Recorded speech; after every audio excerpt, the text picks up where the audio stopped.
Sus reservas locales son limitadas. Necesitan conseguir otras reservas a toda costa. En los últimos 10 años, en concreto, se han puesto a comprar reservas que están aún bajo tierra, en todo tipo de sitios. Generalmente consiguen condiciones lamentables. Pagan de más por pequeñas propiedades en países inestables sin infraestructuras, sin oleoductos para poder sacar el producto. Han perdido dinero y, de hecho, los directores de las petroleras chinas han sido convocados y se les ha dicho que deben pensárselo mejor porque han despilfarrado miles de millones de dólares en un asunto que no está funcionando. Y allí donde llegan los chinos, también llegan los problemas. Concretamente, Irak ha sido la víctima típica de esto. Saddam Hussein se pasó de la raya y tuvo sus diferencias con los Estados Unidos en cuanto empezó a venderle petróleo bajo tierra a los chinos. No había problema en que les enviara por petrolero cargamentos enteros, pero darles intereses en el petróleo enterrado, eso era intolerable porque cuando se levantaron las sanciones de la ONU contra Irak en 2003, eso les daría la posibilidad, incluso el derecho a los chinos, de fortificar con algún tipo de fuerza paramilitar amplias extensiones de reservas petrolíferas iraquíes sin desarrollar. George W. Bush fundamentalmente se puso histérico por impedir tal cosa y con el objetivo de evitar esa posibilidad. Estados Unidos y sus aliados vasallos, como los llamó Zbigniew Brzezinski refiriéndose a los aliados europeos de OTAN, invadieron Irak para eliminarlo de la mesa de negociaciones durante el resto de la década y así evitar la entrada de los chinos. Perdona, James, sigue. Creo que esto es también parte de lo que está pasando en Irán en estos momentos. Creo que el principal problema de Irán es saber si permitirá que las petroleras chinas desarrollen sus reservas.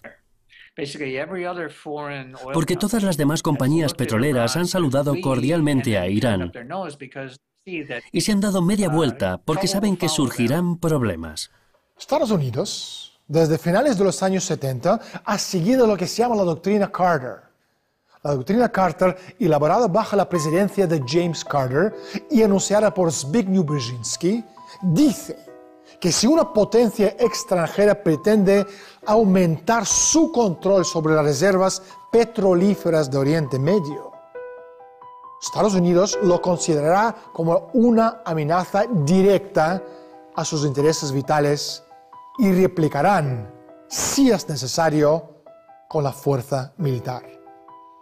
En principio, se elaboró para desanimar a la Unión Soviética de meterse en Irán después del asunto de los rehenes. Pero desde entonces se ha utilizado esta doctrina para justificar la invasión de Irak y por la misma razón justificaría una intervención militar en contra de Irán. Esta doctrina Carter está aún vigente y sigue siendo el telón de fondo de todo que nos rodea. Me pregunto, ¿qué es lo que están haciendo Moscú y Beijing como un tándem para superar el empuje estadounidense contra ellos? A ver qué opina nuestro experto. Esta es una pregunta muy interesante. Hay que entender que la política de Estados Unidos se remonta a muy atrás. Esta ha sido siempre mantener una cuña entre Rusia y China.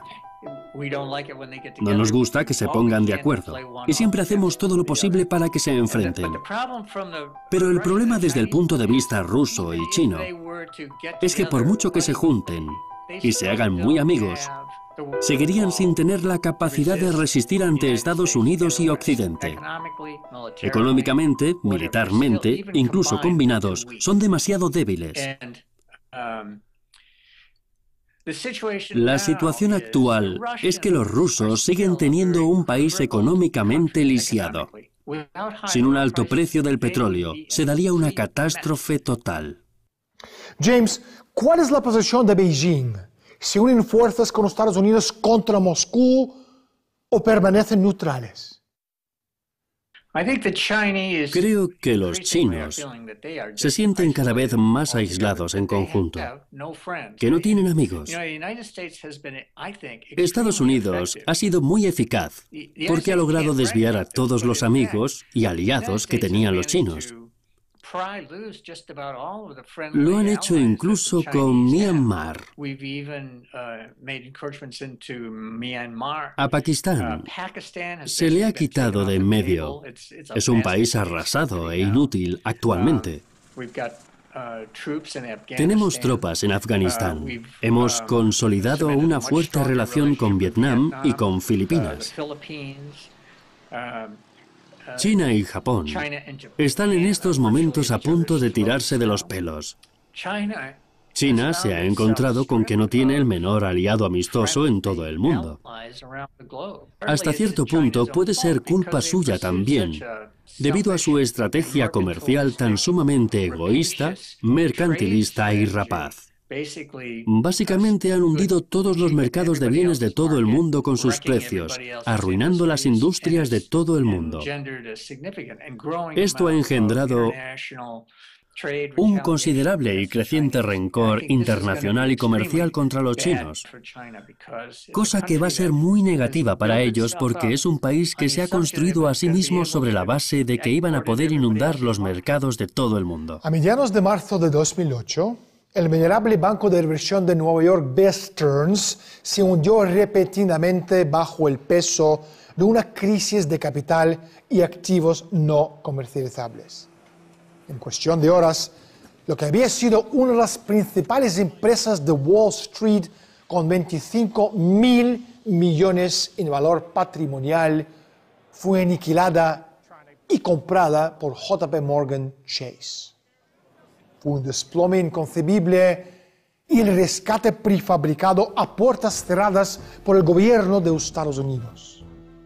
Uno no puede sino preguntarse si las circunstancias sospechosas de la desaparición de Bear Stearns estaban relacionadas con el hecho de que Bear Stearns, ojo, estaba negociando en el momento de su desaparición vender 6% de su capital al gigante estatal chino CITIC.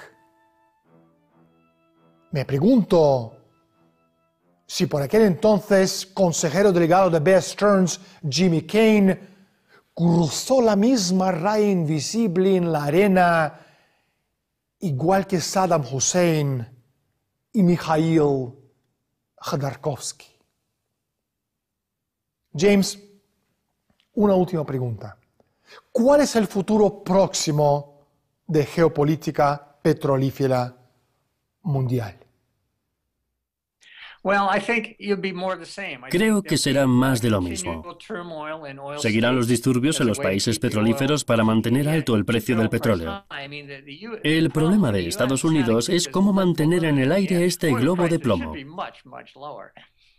El precio del petróleo debería ser mucho más bajo, pero si mantienes la tensión internacional, si sigues metiendo dinero en el mercado del futuro, si mantienes a los saudíes, a los rusos y a las grandes petroleras, no tanto como estrangulando el mercado, sino más bien cuidando de que no se nos escapen barriles por aquí o por allá, puedes mantener el precio bastante alto, pero esto exige un nivel permanente de tensión internacional. De esto no hay nunca escasez.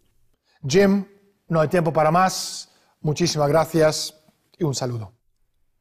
Un placer, gracias. Sin duda, estamos completamente inmersos en un nuevo tipo de guerra fría. En lugar de ejércitos y armadas enfrentándose con la omnipresente amenaza de guerra termonuclear, tenemos una lucha económica librada con dinero y mercados. Sus combatientes, los consejeros delegados y presidentes de mega multinacionales, la realeza de nuestro propio hacer y deshacer, los héroes modernos producidos en masa para satisfacer el mercado. Pero bueno, la política en cierto sentido siempre ha sido una estafa. El ser humano, insistiendo en su creencia en un orden superior, se adhiere a una religión, su religión, que promete otra, mejor vida. Y defiende de forma pasional la ilusión de que los hombres que Él escoge para dirigirle hacia el mundo mejor son de una naturaleza más exquisita que la suya propia.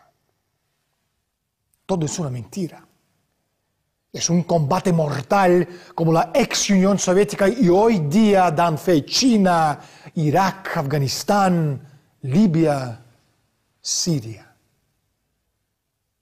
Antes de que el presente conflicto llegue a su fin, uno de los protagonistas principales se verán obligados a rendirse, pero no antes de que hay graves deslocaciones económicas y sociales para todos los involucrados.